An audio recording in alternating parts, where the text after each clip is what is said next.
Hello and welcome to Cosmetically Active Interviews. I'm Nina, head of the Cosmetically Active expert team. In the interviews with our Cosmetically Active certified brands, we are addressing the topical issues of new, young brands that are on the way or have already entered this highly competitive market. We present their stories, visions, and experiences from an idea, formulating work, testing, and manufacturing to market launch. If you're on the same path, or if you're dreaming about starting your own skincare business and you need inspiration, motivation, or simply that little push, join us.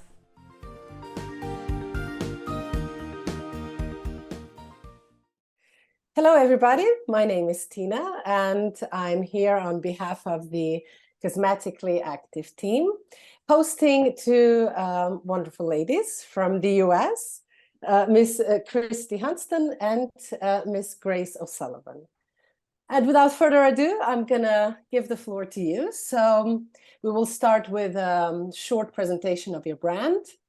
You can tell us about yourself. So as co-founders, when did you start the brand? How did the idea came to you? What is your target audience? The most important milestones in the development of your brand, of the product you have, and also some challenges that you might have faced. So. Sure, I can kick that off, Christy, if that's okay. Perfect. So yeah, this is Grace, and Christy and I had worked together for many years, and so we knew each other. We had a working friendship, and we had a lot of things in common. And one of the things we had in common was stress at our jobs where we were working, and we also had some skin issues that we both had been dealing with on and off that were always sort of exacerbated by stress. And there was one particular time where, for me, I had suffered a lot of eczema on my face, especially around my eyes and my nose, my mouth, and it became very painful and very sensitive. And there was really nothing I could put on it that wasn't painful or didn't make it worse. And it was hard to deal with because I love skincare and I love playing around with skincare, and I would buy all these products, and no matter what was in it, it was not something that was helping my skin.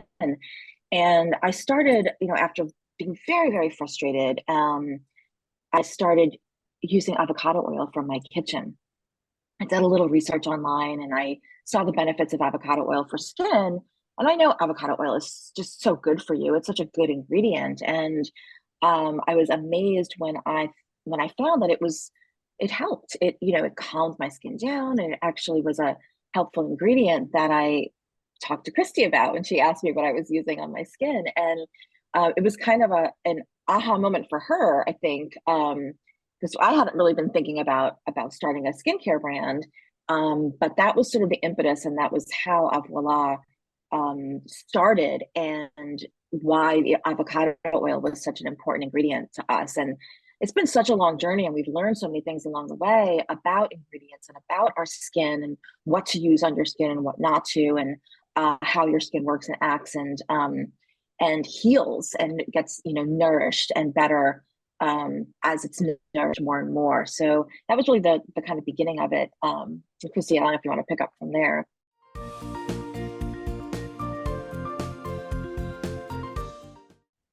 Yeah, so I think what's really amazing is that this was like 5 years ago, a little over 5 years ago, that we had this experience with each other. And we both were looking for a change in careers as well. We've been working in high stress jobs, and we've been doing so for such a long time. And we were looking for something that we could feel really passionate about to do next. And this, as Grace told her story, like that is really what we, felt passionate about, is helping women really heal their skin, helping women realize that they can use plant-based ingredients on their skin and see results, right? Like plants actually heal not only on the inside, like we know plants are good for us, for our bodies, but they also really help our skin. So, having that conversation with Grace so many years ago is really what drove the development of the Avoila brand. And so, like I said, that was 5 years ago.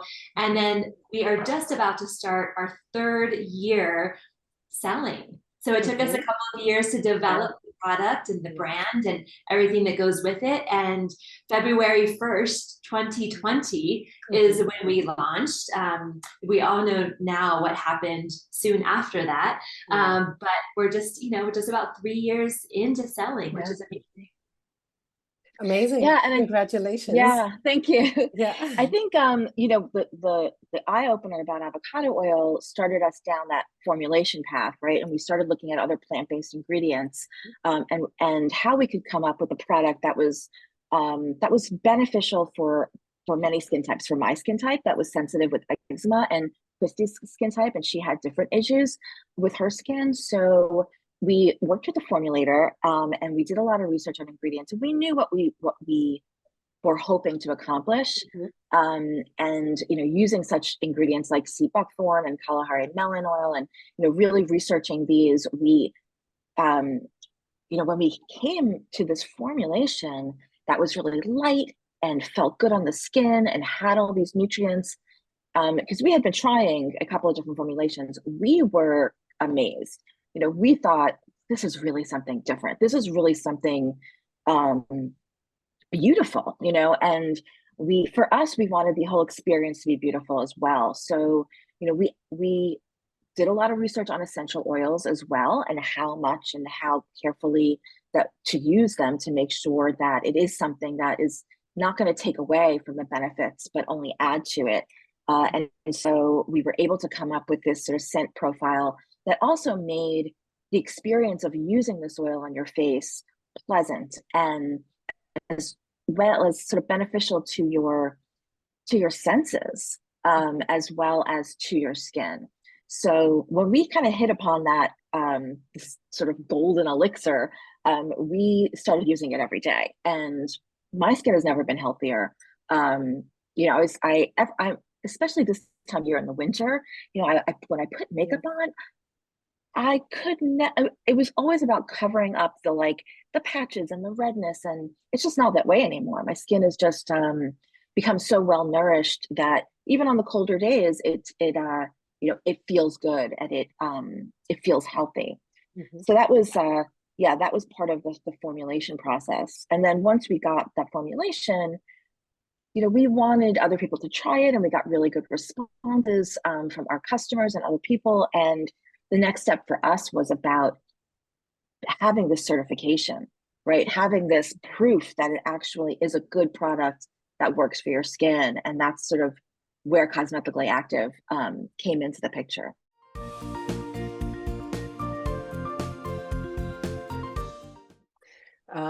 Thank you for already answering a lot of the questions about formulation. I wanted to maybe ask you, did you start formulating initially by yourself, or did you engage somebody else? What literature did you read? Did you find scientific articles, books that are available? So how did you start with this really initial phase? And then you mentioned the testing.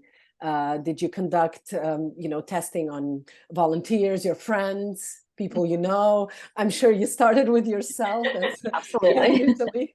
usually how it happens. And also, how many versions of this product did you do before getting the right one, the one that you said really felt differently on your skin? Yeah. Well, luckily, avocado oil is well studied. So that was something that there are studies available about avocado oil on your skin. But as far as the formulation process, I think Christy can speak to that really well. Sure. So, Grace and I do not have a background in aesthetics, and, we're not estheticians, we're not chemists.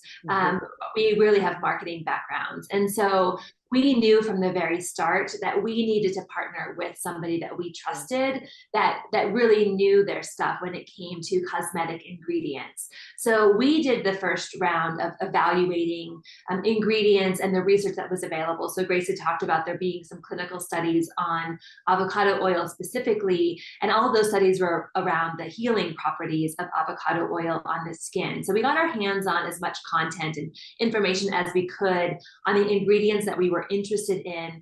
And at the same time, we were evaluating beauty chemist partners, whether they were associated with the manufacturer or independent. And what we ended up doing is moving forward with an independent beauty chemist. And we thought they would be the best partner because they're not really thinking about the production at the end. They're really focused on the formula, and they know their stuff when it comes to what makes a good, effective formula. So, we found somebody that we trusted that was also, willing to teach us because, like I said, we didn't have this experience. So we needed someone that had some patience, some willingness to educate. And, we found that partner. And so we worked through multiple formulations in the beginning with him after we shared our ingredients. We probably had 2 or 3 that we tested on ourselves. And then we had probably 2 or 3 more that were really about the scent profile that Grace already talked about. So in the beginning, we weren't quite sure that we wanted to add essential oils, but when we used the product, while it felt good on our skin, it didn't really have that luxurious or spa-like experience when the product was being applied because it didn't have a really calming, nice scent. So that took us probably 2 or 3 more tries to get that right. And then, we did try it on ourselves for some time before we started sharing it with friends. And then we also shared it with with a few estheticians because they are really touching skin all day, in their professions. And they know how people's skin responds to different things. They can see it and they can feel it right away. So we felt like that was a great way to really test our product without going too broad, or we didn't have really the money to spend on a lot of testing beyond that. So that's how we handle testing. Excellent, great.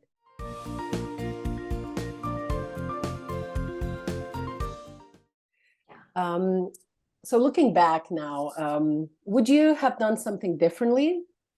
Would you, do you think there is maybe a simpler way? I'm sure you had some ups and downs in this development phase, formulation phase.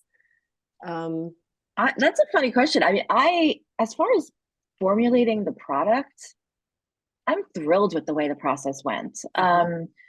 We thought it would be shorter. Of course, we thought we'd move faster. We always knew that we wanted to own our formulation, and we stuck with that from the beginning. So I don't know that there's anything that I would have changed about the process. It was a learning experience, even though it took longer than we thought. I think where we ended up was really where we wanted to be. Yeah, I think that there's maybe 2 things that I would say on that topic, which are, one, I might have considered a clinical study partner in the early days. That way we would have data to share. So obviously we worked with CosmEthically ACTIVE probably a year or so into selling the product. But what if we would have had that data to share when we launched the product, and that was part of our messaging, the efficacy as shown by CosmEthically ACTIVE. So I think having that in our arsenal for launch would have been great. I think the other thing is, if we could have launched faster, I think that would have been great, because we started this in 2017, late 2017. By the time we launched, it was 2020. So many face oil products had come out during that time period. And so I think that gave us less of a competitive advantage in the market. So it made it harder for us to ultimately make big strides when it comes to retail or just to selling overall, because so many products came out from makers that were able to do it much more quickly than we were. Yeah, because the market of organic cosmetics is really on a fast track. So yeah, I understand. Yes, but like you said, Grace, it's a learning experience. So if you don't make some mistakes, or the whole process is, of course, a foundation maybe also for the development of the next products that you for sure will develop in the future, right?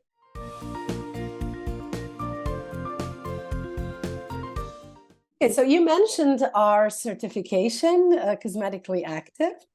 I want to ask you a few questions about that. So where did you learn about the Cosmetically Active certificate? Where do you see the main added value for your product, for your brand?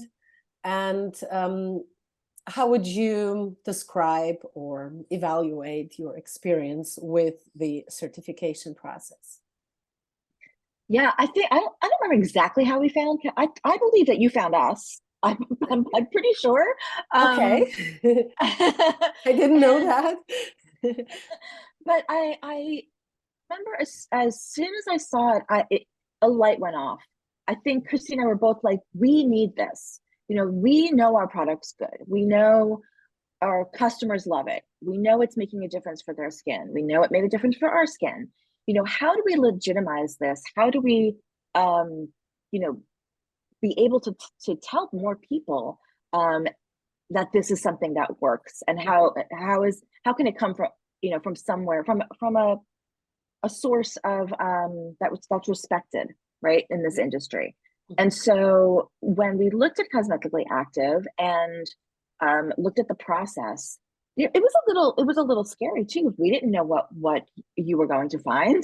You know, we knew the product was good, but we didn't know based on your criteria. But we knew it was something that was important for us to kind of go for. And the process was very easy in being able to get you product and go through the evaluation process, and being able, at the end of the day, having that report, having that piece of paper that says, yes, the quality of ingredients are there, the, you know, the benefits of the ingredients are there, and it's in black and white. It was such an important piece of the puzzle for us, that, you know, we, like, yeah, so we use it on our, you know, it's there on our website. We have the link to your site so people can see exactly how the product was evaluated. It's really something that you need to have. Yeah. I think it's super important. Think what I would add to it is that we had already gone through the process of European and UK registration, which means we had a product information file that was very easy to hand over the contents of that you needed to evaluate the product, right? So we weren't kind of scurrying or spending lots of time gathering materials. We already had the materials. So for anybody that's, you know, thinking about moving forward with the Cosmetically Active evaluation, like having all of that paperwork in order certainly helps. And when we formulated the product, just to go back to that, we knew we wanted to formulate a product that could easily, you know, be sold in the UK and the EU. And as we all know, they have higher standards as far as cosmetic ingredients, which I'm very grateful for. So, you know, we had gone through kind of that process before we started working on the Cosmetically Active certification. Well, I'm sure that made it a lot of much easier for you to go through all the criteria, like you said. What about your customers? Are they asking about certification, what that means, what kind of certificate it is? You know, do you see the demand that people are really aware that if something is I wish they would. I wish they would. I would love to tell you that they do, but you know, we try to be as transparent as possible with our product. That's something Christine and I said from the beginning. We want to make sure people understand what's in it, what it does. I don't know. I think it's starting to change a little bit, that people are looking at ingredients and looking at certifications, but I wish it would change more. I wish it would mean more to consumers. Yeah, I think there's so much more education that has to be done, and we're all trying, right, to help people understand why the ingredients that they put on their skin are so important, but there's so much more work that has to be done by the entire industry. So by the brands, by the makers, by people like yourselves, like we just need to continue to educate. Yes, I definitely agree with that. Yeah, and like you said, there's probably a huge difference, huge gap between the US market and the European market in this regard, because the trend here is really that this niche market that was a very tiny, small market has started developing and is now basically competition to the large brands of That's conventional great to hear. cosmetics. Yeah. Yeah. Wonderful. Okay. Okay, thank you. Thank you for the kind words also about our transparency, also how the process of cosmetically active certification was for you, how you felt it.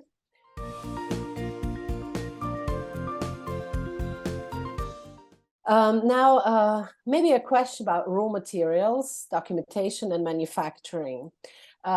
We've heard from many manufacturers that there has been problems with the availability, with the supply of raw materials in recent, or pretty much a recent year, I can say. Also, you mentioned the time of COVID epidemic, which was probably also quite stressful, especially since you just started at that time. Yeah. Right?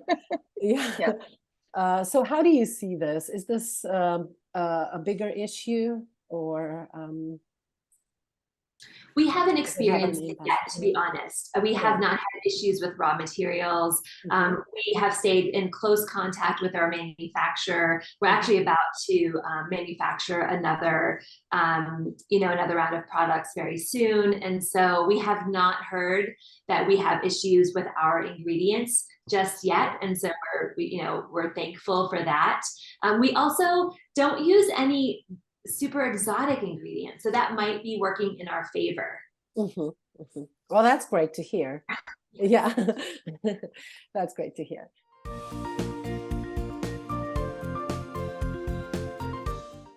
Okay, so your future plans. I'm sure you have some plans for new products, something you've been working on maybe for some time now. Like you mentioned at the beginning, the formulation process demands its time, and then the whole development of the formulations of the same product. Can you tell us more about that? So what are your plans? How is your brand expanding? Also your team, did you increase your team, the colleagues you're working with?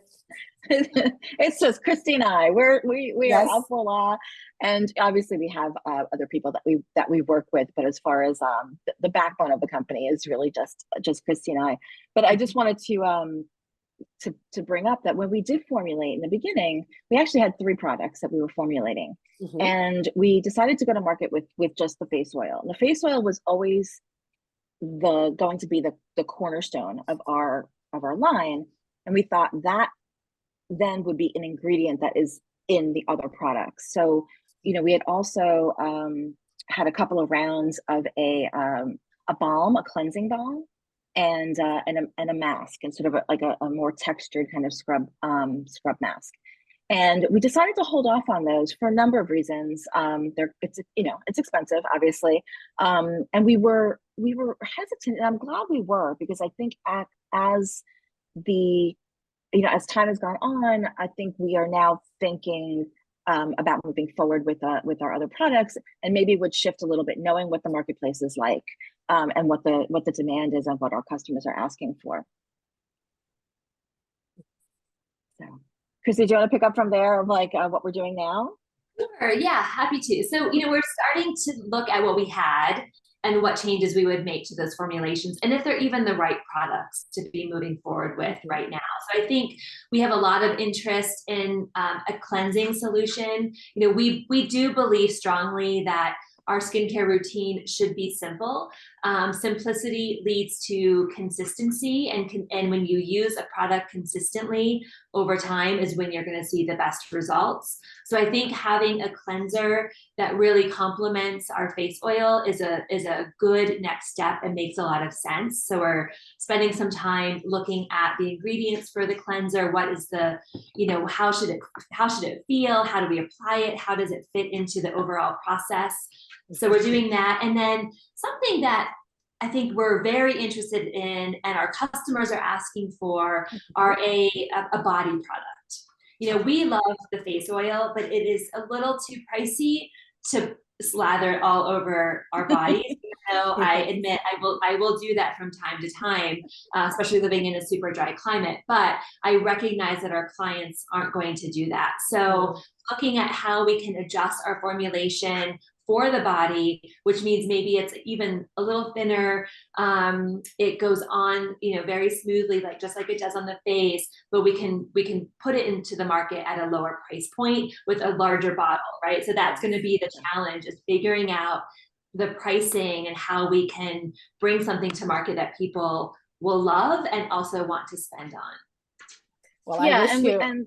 Yeah, sorry. Continue. I was going to say, in some of the ingredients that are super critical for the face may not be as important for the body, just because of the texture of the skin and the type of skin. But we already hear from our customers that they love using it on their hair and their cuticles and their hands, and they're begging for that body product. So we're in the process of doing that now. It's really exciting.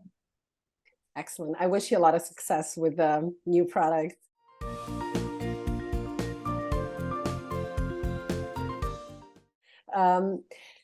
You shared your personal stories in the introduction already, but I will ask you one question that is also maybe about yourself, a little bit more personal.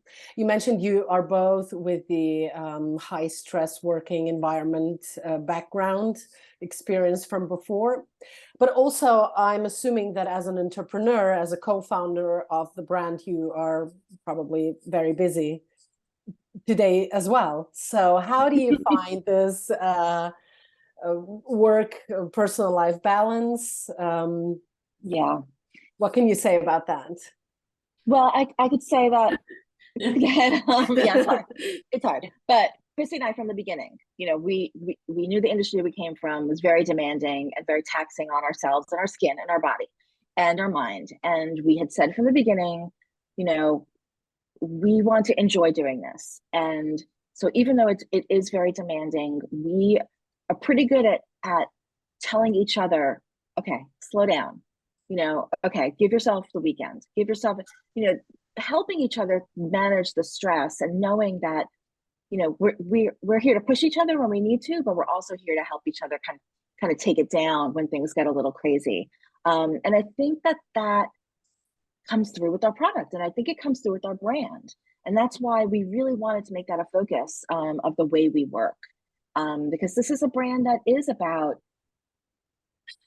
being calm and luxury and self-care, and if we don't practice that ourselves, we're not going to be able to to emit that for our customers. So it's a struggle, but we manage, we do what we can. Yeah, what I would add to that is I think at least my definition of success, which has to be our definition of success, has to be a little bit different than what one might imagine. So when we started, I would say in my mind, the definition of success was monetary, right? We bring in sales, we're eventually able to fund the projects we want to fund for the brand. Someday we'll be able to take home, some money from the brand as well, right? Like that's kind of the traditional view on success. Well, in the last year or so, I realized that actually what success means for me and for us is having a life outside of work, and feeling that balance and being able to do the things that we want when we want to do them, and not feeling like we're just tied to the desk. So whenever I get a bit stressed about how we're performing financially more than any other way, because that's ultimately like what we see, I think about, well, what was I able to do this week that I wasn't able to do when I did have a corporate advertising agency job? I skied, I hiked, I spent time with my son. I did, I cooked nice meals for my family. Like those are better definitions of success for me than the financial ones right now. And I know that if we keep working at it, the financial ones will come. And so, we're diligent, we're persistent. And like Ray said, we pick each other up when, we're feeling a little bit down about something that's happening with the brand. I think this is also an excellent conclusion of the interview, really finding the balance, not only for our skin products, right, but also in our life, in our work. usually is the right way. Yeah. Thank you Yeah, very I think much. so. Thank you. For a wonderful interview. I wish you great success with Avoila, with the product you already have, and also with the development of new products. Thank you so much. It's been a pleasure. So nice talking to you. Thank you.